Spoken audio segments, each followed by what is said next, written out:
Hey guys, this is Christine, your relationship and mindset master doctor and your leverage for change. And today I'm going to be doing a follow-up video to a video I did earlier, maybe a couple of days ago. And that video was addressing how good qualities can attract toxic people. And if you saw that video, it was not saying anything about, it wasn't saying anything negative about that you shouldn't have good qualities. It's just saying how the good qualities that you have can draw some toxic people. All right, so listen to that one. I'll link it in at the bottom of this video when I'm finished. Before I start, guys, could you just make sure you check the join button? I do have membership for my channel. Also, please don't forget to like, share, and subscribe to my channel as well. That really helps me to build my channel. Okay, let's address this. How do you identify toxic people? Right, because it makes no sense to know how the good qualities can attract toxic people if you can't identify them, right? So one thing, I'm going to give you a few things, few ways that you can identify toxic people. But mostly, a lot of times, they leave you feeling abused, especially emotionally, with their verbal abuse, silent treatment, and sometimes you just feel like you have to most times you just feel like you have to walk on eggshells around these types of people. And they basically make you feel responsible for all the problems in your relationship with them, right? It could be a friend, could be a friendship, it could be an intimate relationship, it doesn't matter. They basically will make you feel responsible for all the problems. You're the one who's always wrong. They're never wrong, right? They're always blaming you. They're always looking for someone else to blame. And so you end up feeling very emotionally drained in these types of relationships. The next thing, way to identify someone who is toxic is that they are compulsive liars. It's more pathological than anything, because these people will lie even when there is no reason to lie. You know, there's just no reason to lie. It's not as if it's a life and death situation and they're trying to protect themselves. No, they will just lie for anything, right? And so they are pathological liars. They're also very good at gaslighting, which basically is when they make you feel like you don't know what you're talking about. It's like you're going crazy because they question everything that you say. The next thing that they do is that they use you by pretending to care for you just so they get what they want. So they're basically master manipulators, and they do get their way a lot of times, especially with people who are really sweet and really nice, because sweet people don't want to rock the boat and they just go along to get along, which is not a good thing to do, guys. They may need to know your whereabouts at all times, and if they are like in a work situation, they will be the ones that is going to be micromanaging you, right?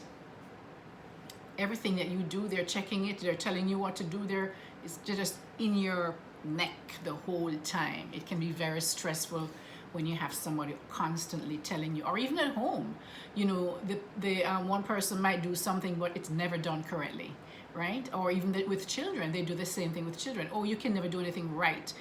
No, I want it done this way. Even though it gets to the same end result, they want it done their way. So they want to micromanage everything that you do. So this can be seen in every single type of relationship. These are toxic people, guys. They take their problems out on others so that they feel comfortable about themselves. These are people like bullies, you know, like they may be abused at home, or they may feel less, or a husband or a wife who feels horrible at home. They can't manage their environment at home, or they're abused in their relationship at home. So they come to work and take it out on their co-workers or their employees. Another thing will be that if you're having a conversation with someone who's toxic, they are going to be hogging the relationship the whole time. You can't get a word in edgewise. They And if you do get a word in, they always bring it back to themselves, or they will just totally negate what you say as if it's not important. Whatever you say is not important. Everything they say is important, right? Basically, that's what it is. And they will become defensive in arguments if you say something, if you just happen to disagree with one of their perspective or their points of view. This person has a victim mentality. Have you ever been around people who have a victim mentality? It can be really draining because the world is out to get them. Everybody and everything is out to get them. Everything is everybody else's fault. And if you try to make them feel better, they're consistently putting themselves down. I mean, they just have the worst luck in the entire universe, not even the world. And they basically just suck the air out of your environment. Then wherever they are, everybody just start feeling blah, because they just have this victim mentality, which is really basically selfishness, because everything is about them and they don't recognize it.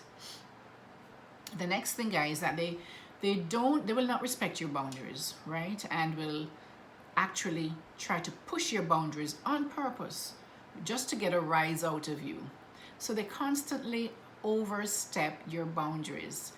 Some of these are bullies, or as I say, they're so insecure within themselves, so they need to put you down so that they can feel big, because they are sometimes at home, they have no power over, maybe the husband emotion or wife emotionally abuses them, and then they come and they take it out on you. Same thing that was one of the points I made earlier, right?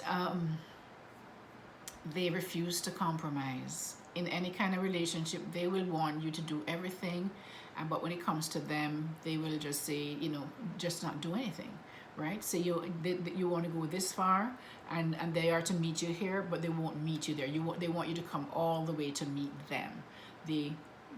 They're not good at compromising, and they usually make you feel bad about the fact that you won't do what they say you are to do. The next thing is that they, as I mentioned, they really suck the life out of the environment that they're in, because everybody will be having a great time, and then they just come with something that just everybody just feels like thing, and everybody just knows sad and miserable, and that's the kind of environment that they revel in, actually, because they just like that kind of environment. That's why they keep taking it into every single relationship they go into. Everything is negative. Nothing is, the sky is always falling.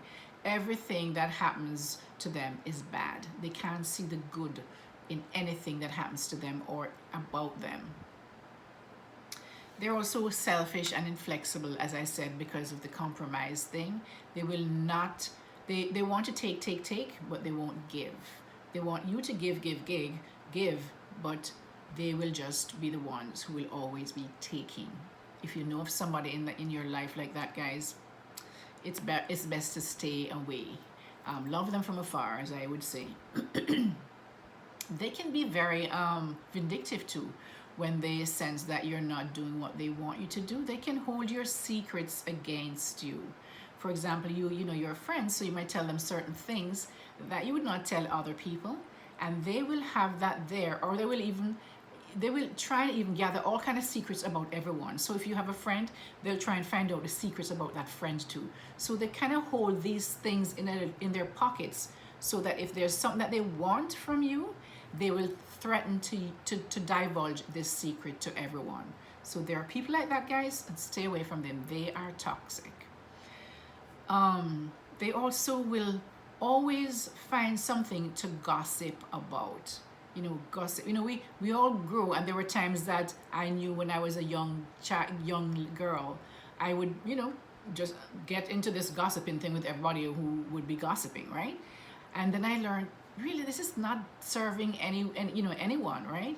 So if you're like in your 40s, 50s, 60s and still gossiping about people, something is wrong, right? There's something that you need to learn. And a lot of people gossip usually out of jealousy, right? And they always have something bad to say about every situation.